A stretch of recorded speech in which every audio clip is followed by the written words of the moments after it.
Hello दोस्तों। Good, क्या कहूँ मैं, गुड इवनिंग कहूँ, शुभ रात्रि कहूँ, क्योंकि रात के अभी कितने बज रहे हैं मैं आपको बताऊँ। अभी रात के ना 11:06 हो रहे हैं और मैं सोने के लिए आई हूँ।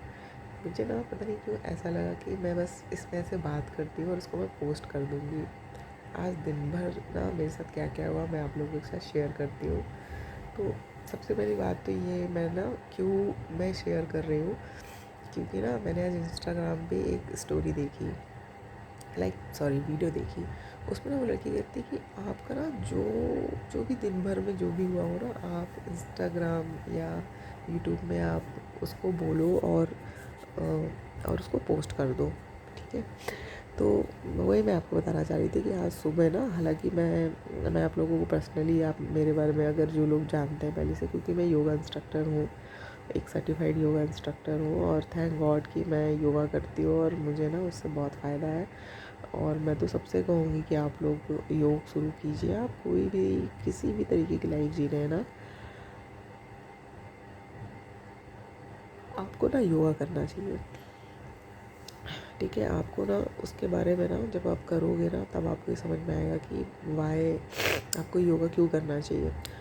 तो हाँ, तो मैं क्या बता रही थी कि मैं ना शुरू से ही ऐसा है कि मैं अर्ली मॉर्निंग उठती हूँ। मेरी पता नहीं क्या आदत है, मेरी मम्मी की शायद मेरे ऊपर परछाई पड़ी है। मैं ना सुबह जल्दी उठती हूँ और मुझे जल्दी सोना भी पसंद है, पर आज थोड़ी सी डिस्टर्ब भी थी, और मैंने सोचा है कि मैं अब रोज़ कुछ ना कुछ, एक रील, एक स्टोरी।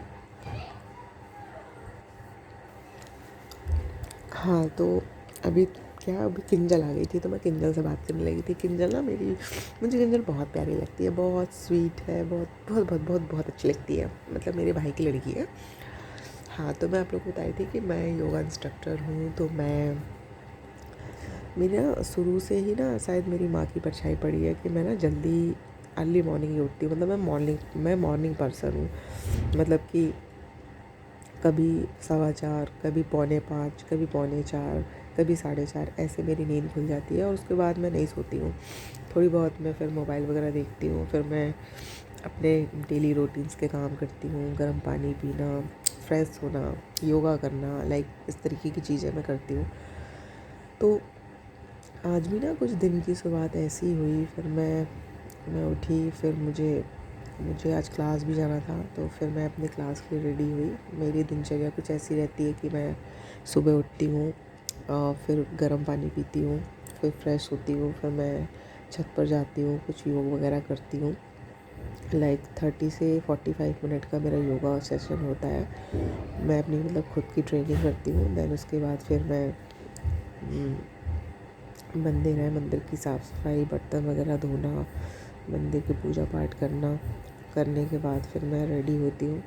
रेडी होने के बाद फिर मैं अपनी क्लास में जाती हूँ। फिर मैं वहाँ पे क्लास लेती हूँ। मेरी जो क्लासेस होती है वो 1-1 घंटे की होती है, जिसमें से एक क्लास ऐसी है जिसमें मैं उस मैडम के साथ ना, जो मेरी क्लाइंट है, फिर मैं उनके साथ बैठती हूँ। हम जब योगा कर लेते हैं ना, हम में बैठते हैं, फिर हम जो भी हमारे लाइफ में चल रहा होता है, वो मेरे साथ डिस्कशन करती है, मैं उनके साथ डिस्कस करती हूँ, और हम एक एक चाय पीते हैं। वो मैम मुझे बहुत पसंद है, मुझे बहुत अच्छी लगती है वो। फिर इस बार ना उन्होंने मुझे दिवाली में गिफ्ट भी दिया, हालांकि उन्होंने मुझे मेरे बर्थडे में भी दिया था। तो मैं सोच रही थी कि मैं उनको क्या गिफ्ट दूँ, क्योंकि भगवान ने उनको बहुत सारी चीज़ें दी हैं। सॉरी। तो मुझे ऐसा लगता है मैं इनको क्या दूँ, पर मैं कुछ दूँगी उनको, मतलब मेरी तरफ से। तो फिर उनके घर जाने के बाद फिर मैं वहाँ से फिर मैं आई घर आई। फिर मैं जब घर आई तो फिर पापा ने मुझे बताया कि उनको आज हॉस्पिटल जाना है। तो मैंने बोला ठीक है, मैं जाती हूँ। मैं आई घर पे, तो फिर मेरे जो योगा के कपड़े होते हैं, फिर मैंने उनको चेंज किया, फिर मैंने नॉर्मल कपड़े पहने। फिर मैं पापा को लेकर गई जामदर हॉस्पिटल। फिर वहाँ पे ना मुझे ना पहली बार ना एक हॉस्पिटल का ना जो स्टाफ है, इतना अच्छा लगा मुझे उस हॉस्पिटल में जाके, मैं क्या बताऊँ। मतलब कि जबलपुर में जो जामदर हॉस्पिटल है, जो लोग मुझे सुन रहे हैं वो सबको पता है कि वो हड्डियों का डॉक्टर है, हड्डियों का हॉस्पिटल एक्चुअली। पर वहाँ पर जो स्टाफ था ना, ओ माय गॉड, मैंने इतना अच्छा स्टाफ किसी भी हॉस्पिटल में नहीं देखा। टच वुड, काश पूरे इंडिया में इस तरीके की फैसिलिटीज़ हो और इस तरीके के स्टाफ हो।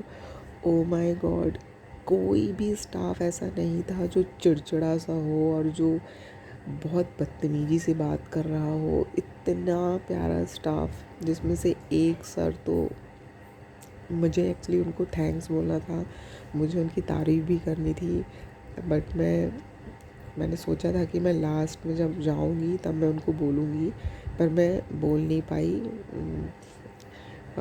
बताऊंगी मैं क्यों नहीं बोल पाई। पर मुझे ना लिटरली यार, मैं दोबारा जाऊंगी तो मैं दोबारा से वो चीज़ उनको बोलूँगी कि यार मैंने ऐसा स्टाफ तो मैंने कहीं नहीं देखा। हाँ, तो फिर मैं बताती हूँ कि मैं उनको क्यों नहीं थैंक्स बोल पाई या मैं उनको अप्रिसिएट क्यों नहीं कर पाई। क्योंकि ना, मैं जैसे ही जामदर हॉस्पिटल में पहुँची, वहाँ मैंने अपनी गाड़ी लगाई, मेरे दिमाग में पता नहीं है क्यों बात चल रही थी कि मेरे एक बचपन की सहेली है जो कि ना वो जामदर हॉस्पिटल में काम करती थी। जब मैं उससे एक बार मिली थी, एक तो हमारा जब स्कूलिंग ख़त्म हुआ तब से जो मैं बिछड़ी थी, मैं उसको एक बार मिली थी और उसके बाद मैं फिर उससे आज मिली हूँ जामदर हॉस्पिटल में। उसने मुझे उस टाइम पे बताया था कि मैं जामदर हॉस्पिटल में काम करती हूँ, और फिर उसके बाद कांटेक्ट वगैरह हमारा, क्योंकि वो सिम वगैरह अपने पास रखती नहीं है, तो उससे कांटेक्ट मतलब किसी ना किसी वजह से छूट गया। जब वो आज मुझे मिली हॉस्पिटल के अंदर, मैंने उसको देखा और मुझे ना लिटरली लगा कि जो मैं चीज़ सोच रही थी वो मेरे सामने आ गई। वो मुझे लिफ्ट में मिली, लिफ्ट के अंदर आ रही थी और मैं लिफ्ट में थी पापा के साथ। जैसे ही वो मुझे मिली है, उसने मुझे ना इस तरीके से पकड़ा जैसे लगता है हम रोज़ मिलते हैं, और वो ना बस रोने लगी मुझे देख के। और वो ना इतनी खुश हो गई मुझे देख के, इतनी खुश हो गई, और पूरे स्टाफ को जामदार हॉस्पिटल में जितने भी स्टाफ हैं जो वहाँ का साफ़ सफाई करते हैं, एक्चुअली वो भी वहाँ पे साफ़ सफाई के उसमें हैं, तो सबसे तो फिर ना सबसे मिलवाने के लिए मुझे यहाँ वहाँ सब जगह लेके जा रही है। अच्छा, उसको ना बिल्कुल भी किसी चीज़ से ना वो नहीं, दुनिया में क्या हो रहा है वो बिल्कुल अलग है। मुझे लड़कों से भी मिलवा रही है, लड़कियों से भी मिलवा रही है, मतलब मैं अनकंफर्टेबल हो रही थी, पर कहती है चलना चलना मैं तुझे मिलवाती हूँ, मेरी ये फ्रेंड्स हैं, मेरी ये फ्रेंड्स हैं। मैंने सिर्फ उसकी खुशी के लिए मैं मिल ली, क्योंकि मुझे बहुत सारे लोगों से मिलना पसंद नहीं है, तो मैं मिल ली, चलो ठीक है।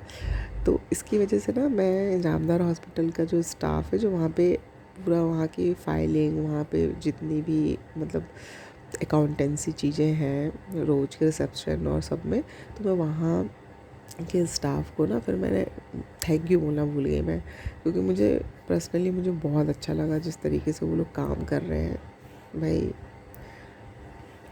बहुत अच्छा, बहुत अच्छा। जो लोग मेरी ये वीडियो को सुन रहे होंगे, तो आई होप कि मेरा ये मैसेज उन तक गया होगा। तो फिर उसके बाद मैंने पापा को मतलब डॉक्टर के पास जाके मैंने पापा को मिलवाया। फिर पापा को उन्होंने अच्छे तरीके से मतलब देखा वेखा, फिर ये पता चला कि पापा का जो घुटना है वो काफ़ी ज़्यादा ख़राब हो गया है। मतलब अगर हम डॉक्टर की लैंग्वेज बोलें तो जो एक हड्डी जो होती है उसका ये ना 4th स्टेज से भी पार चला गया है। तो मतलब उन्होंने हमें सजेस्ट किया कि अगर आप जितनी जल्दी हो सके घुटने को ट्रांसप्लांट करा लीजिए, तो मतलब इनके घुटने की वैल्यू और इनकी भी वैल्यू बची रहेगी, क्योंकि अभी पापा 66 के हैं मेरे। तो फिर उन्होंने यही सजेशन दिया कि ये अभी राइट टाइम है, अगर आप अभी रिप्लेस करा लेते हैं तो क्या है कि अभी भी बॉडी इनकी बहुत जल्दी एक्सेप्ट कर लेगी। अगर आप 70-75 साल में जाके कराएंगे तो फिर उनको रिकवरी करने में भी दिक्कत होगी। तो मुझे भी ये चीज़ समझ में आई। पापा जब पहले बोलते थे कि नहीं मुझे नहीं कराना है, नहीं कराना है ऑपरेशन, क्योंकि मम्मी के टाइम का उनके पास एक ट्रॉमा है कि वो नहीं चाहते हैं। तो पापा के साथ फिर बात करते करते पापा ने भी एक्सेप्ट कर लिया है कि हाँ मैं करा लूँगा। और यार आज का दिन ना इतना ज़्यादा इमोशनली था यार, कुछ भी हो जाए ना, बाप के लिए एक बेटी ना कभी भी कुछ नहीं सुन सकती है, कभी भी कुछ नहीं सुन सकती है। आई होप कि सबके सबके पापा ऐसे ही होते होंगे। तो बस फिर वहाँ से हॉस्पिटल से घर आए हम लोग। घर आने के बाद फिर पापा को मैंने खाना वाना के लिए पूछा। पापा ने बोला नहीं इच्छा नहीं है। आज पापा का मन बहुत उदास था। मैं सोच रही हूँ कि कल पापा को कहीं लेके जाऊँगी, उनको घुमा के लेकर आऊँगी। और हमने गाय रखी थी घर में, मैं सोच रही हूँ गाय को हटा देती हूँ, क्योंकि पापा को डॉक्टर ने स्ट्रिक्टली मना कर दिया है कि अब आप कुछ नहीं कर सकते हो, अब आप सिर्फ अपने ऊपर ध्यान दो और आप अपना मन बनाओ ताकि आपका ऑपरेशन हो सके। तो मैं सोच रही हूँ पापा को थोड़ा यहाँ वहाँ लेके जाऊँगी कहीं, थोड़ा उनको, वैसे पापा चल नहीं पाते हैं, मुझे उनकी तकलीफ़ बहुत दिखती है। तो बस आज का दिन कुछ ऐसा था। फिर घर आई तो आज के दिन ना वो हमारे यहाँ गोधन कुटता है, भाई दूज जैसा होता है ना, तो शाम को फिर हमने वो गोधन बनाया। तो वो बनाया, उसके बाद फिर हम घर आ गए। घर में फिर आज मेरा भी मन कुछ ठीक नहीं था, बहुत ज़्यादा अजीब अजीब सा माहौल। फिर उसके बाद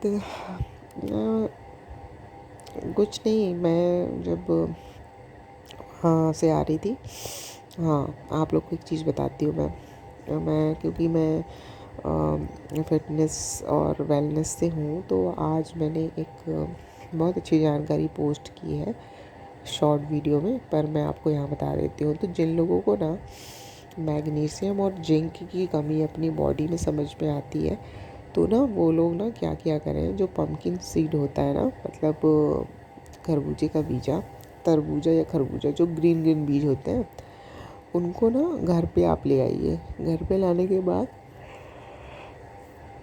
घर पे ले आइए। घर पे लाने के बाद उसको ना आप अच्छे से रोस्ट कीजिए। रोस्ट करने के बाद उसको एक जार में भर के रखिए ताकि वो ना मसुआए ना। मसुआना समझते हैं आप लोग? मसुआए ना। तो और उसको ना शाम के टाइम पे कॉफ़ी के साथ ब्लैक कॉफ़ी बनाइए जिसमें शक्कर नहीं होता है। उसको 1 चम्मच ले लीजिए, 1 से 2 चम्मच आप ले लीजिए और उसको खाइए। इससे होगा क्या कि आपकी बॉडी में ना मैग्नीशियम और जिंक जो है वो बन जाएगा। उसके बनने से क्या है, आपकी स्किन हेल्दी होगी, आपकी ब्यूटी इनहेंस होगी और आपका टेस्टोस्टेरोन बढ़ेगा, है ना। तो आप इस चीज़ को खाना शुरू कीजिए। और मैं आपको बता रही हूँ कि अभी मैं कुछ चीज़ें खाना शुरू किया है मैंने, जैसे मैंने B12 लेना शुरू किया है ना। और ये मैंने अभी खरबूज वाला जो मैंने आपको बताया है ना, पम्पकिन सीड्स, वो भी मैंने लेना शुरू किया है। प्लस बीच बीच में आप दही वगैरह खाते रहिए और अपनी बॉडी को डिटॉक्स करते रहिए, है ना। पानी वगैरह पीजिए और जितना हो सके ग्रीन चीज़ें ज़्यादा खाइए। और एक्सरसाइज तो मस्ट है भाई, बिना एक्सरसाइज के तो कोई काम नहीं हो सकता है। तो योगा स्टार्ट कीजिए, प्लस स्ट्रेंथ आपको एक्सरसाइज करनी पड़ेगी, स्ट्रेंथ वर्कआउट, ठीक है। तो जितना हो सके अपने बॉडी के साथ आप वर्कआउट करें। तो बस आज का पूरा दिन यही था। आज देखो कितने सारे इमोशंस एक दिन में उठते हैं, कितने सारे इमोशंस हम एक दूसरे के ऊपर थोपते हैं ना, कितना हर्ट होते हैं हम एक दूसरे से। पर पता है समझदारी कब होती है? समझदारी ये होती है कि आप किसके इमोशन से ना हर्ट मत हो। आप ना समझो इस चीज़ को कि जब तक आप किसी के ऊपर डिपेंड रहोगे ना, तब तक आप हर्ट होते रहोगे। डिपेंड होने का मतलब ये है कि आप अगर उम्मीद लगा के बैठे हो कि ये मेरे लिए ये करेगा, या आपको किसी चीज़ का डर है कि अगर इसके ना होने पे मेरा ये होगा, तो यार आप फिर अपनी ज़िंदगी जी नहीं रहे हो, आप ज़िंदगी अपनी काट रहे हो और सामने वाले को भी आप फंसा कर बैठे हो, ठीक है। तो आप स्वयं अपने लिए सारी चीज़ करना शुरू कर दो, फिर देखो सामने वाला भी फ्री, आप भी फ्री। तो आपको मेरी आज की स्टोरी टेलिंग कैसी लगी? तो मुझे ज़रूर बताना। Take care, bye bye. और अगर आपको मेरी स्टोरी टेलिंग अच्छी लगी हो तो प्लीज़ मेरी वीडियोस को शेयर करना और मुझे कमेंट्स करना कि आप अगर मेरी डेली रूटीन लाइफ को सुनना चाहते हैं तो मैं ज़रूर सुनाऊंगी। और मिलते हैं कल। और कल इसी तरीके से मैं कुछ आपको अपनी जो भी दिन भर में हुआ होगा वो मैं आपको बताऊंगी। और जाते जाते मैं आप लोगों को एक चीज़ बताना चाहूँगी कि अपने लाइफ में योग को ज़रूर इंक्लूड करें। अर्ली मॉर्निंग अगर आप उठना चाहते हैं तो पहले तो योग करना शुरू करें। जैसे जैसे आप योग करेंगे वैसे वैसे आप लोगों को ये चीज़ समझ में आएगी कि योग क्यों ज़रूरी है। तो कल हमारे यहाँ गोधन कुटाएगा, है ना। हम लोग ऐसे ही बोलते हैं क्योंकि हम बिहारी हैं। तो कल हमारे यहाँ गोधन कुटेगा। तो कल से फिर नए दिन शुरू हो जाएंगे। तो मिलते हैं किसी नेक्स्ट व्लॉग में। तब तक के लिए good night, take care, bye bye.